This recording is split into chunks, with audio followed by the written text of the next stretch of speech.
अस्सलाम वालेकुम, कैसे हैं आप सब लोग। उम्मीद आप सब खैरियत से होंगे। तो आज का मेरा जो व्लॉग है वो बहुत इंटरेस्टिंग होने वाला है, क्योंकि आपको यहाँ पे बहुत सी न्यू न्यू चीज़ें मिलेंगी। काइंडली लाइक एंड सब्सक्राइब करें ताकि आप लोग मेरी और आने वाली वीडियो से इंफॉर्मेशन ले सकें।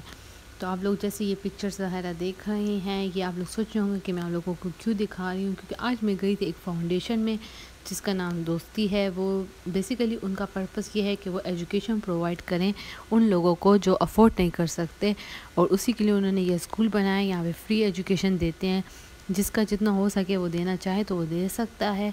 और ये पेशावर में है, तो आपको मैं आगे भी बताऊंगी कहाँ कहाँ ये लोग प्रोवाइड करते हैं एजुकेशन। अगर कुछ बच्चे ऐसे हैं जो स्कूल वगैरह में नहीं आ सकते, मतलब वो काम करते हैं, रोज़गार कमाते हैं, सड़कों पे होते हैं, बेगर्स होते हैं, फ्लावर्स बेचते हैं, तो ऐसे बच्चों के लिए ये लोग क्या करते हैं। तो काइंडली आप लोग स्टे ट्यून रहें।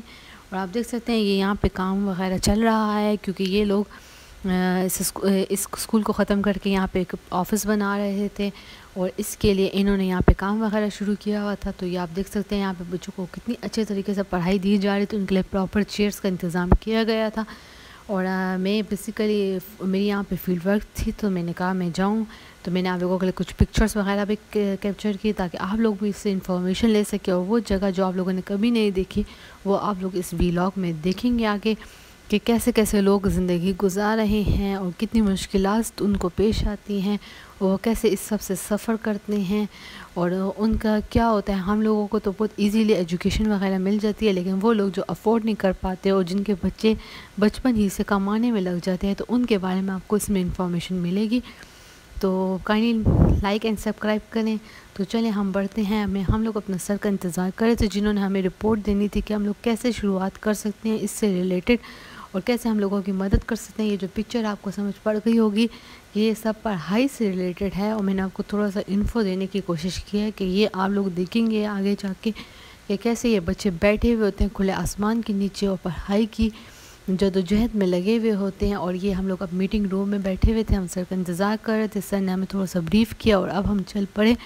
दोस्ती फाउंडेशन से निकले, और अब निकलने के साथ ही हम लोगों ने देखा एक अजीब सा माहौल था, और वहाँ पे झुमरियाँ लगी हुई थी, जो कि मेरा तो फ़र्स्ट टाइम था। आपका मैं नहीं जानती, लेकिन मैंने first time live to live देखा ऐसा माहौल। और ये काका बहुत अच्छे थे, इन्होंने इस रास्ते से, वो रास्ते जो हम लोगों ने कभी देखे भी नहीं थे, इनको वो रास्ते याद थे। गलियों के अंदर गलियाँ, गलियों के अंदर गलियाँ, ऐसा माहौल था कि आपको ये रास्ते याद भी ना रहे। और फिर आप ऐसी झुमरियों में जब जाएंगे तो आपका दिल खफा हो जाएगा।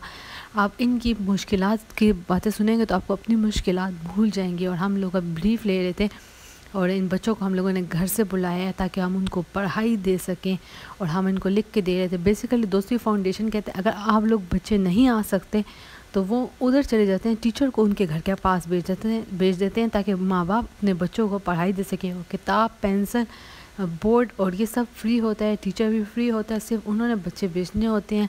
बेसिकली इनका बहुत अच्छा इनिशिएटिव है ताकि बच्चे पढ़ाई हासिल कर सकें और कुछ ना कुछ मुस्तकबिल में बन सके। और हम ये देखें, हम लोग जा रहे थे, घर घर जा रहे थे, लोगों को बुला रहे थे कि आप लोग अपने बच्चों को भेजें। लोगों को कन्विंस किया, क्योंकि इनका जो डीजे सिस्टम और इस तरह के लोग होते हैं, तो ये लोग, इनको पढ़ाई से, इनको पता तो होता है कि पढ़ाई एजुकेशन वगैरह इंपॉर्टेंट है, लेकिन इनको लगता है कि अगर अपने बच्चे भेजेंगे तो इनको पैसे देने पड़ेंगे।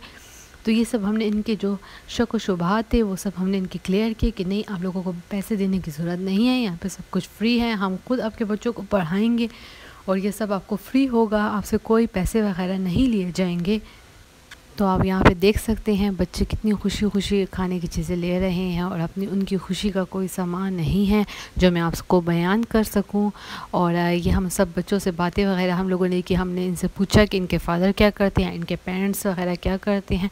तो हर इंसान की अपनी एक दास्तान थी। हमारे सर थे जो हम लोगों को ब्रीफ़ इन्होंने किया, तो ये हम लोगों को साथ आए थे ताकि हम लोगों को थोड़ी बहुत इन्फॉर्मेशन भी मिल सके और हम बच्चों की मदद कर सके। आपने इस बच्चे की स्माइल देखी, ये काफ़ी लाइक बच्चा था। और इनके जो फादर थे वो डीजे का सिस्टम करते थे, मतलब म्यूज़िशन थे।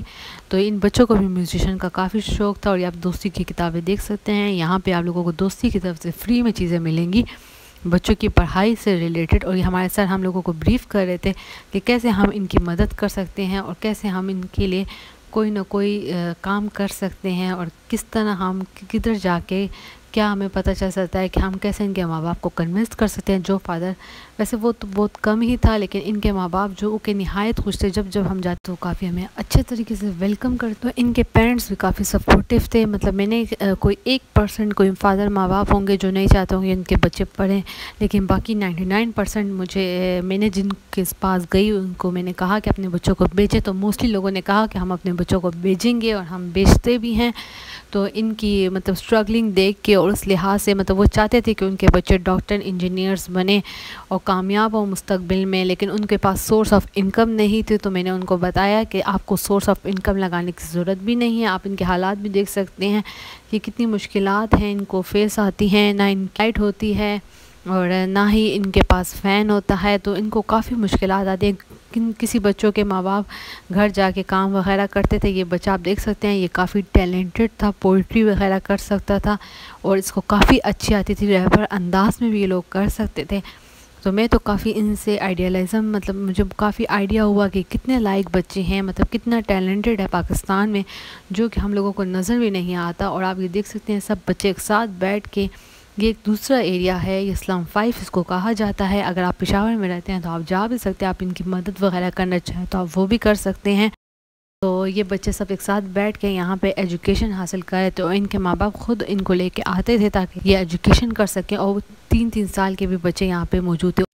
ये था मेरा आज का व्लॉग, उम्मीद आपको अच्छा लगा हो। अल्लाह